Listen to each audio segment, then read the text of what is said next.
In this video tutorial, we'll show you how to open, edit, and save Google native files, such as docs, sheets, and slides that are stored in your Google Drive using the Google Drive for Desktop app on your Mac. Let's get started. Navigate to My Drive or Shared Drive, depending on where your files are stored. Locate a Google native file, such as a Google Doc, Google Sheet, or Google Slide.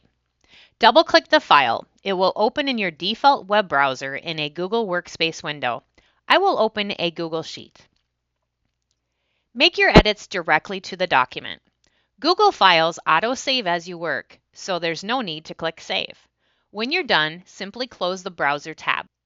Your changes will sync automatically as long as you're connected to the internet. If you're offline, the updates will sync the next time you're back online.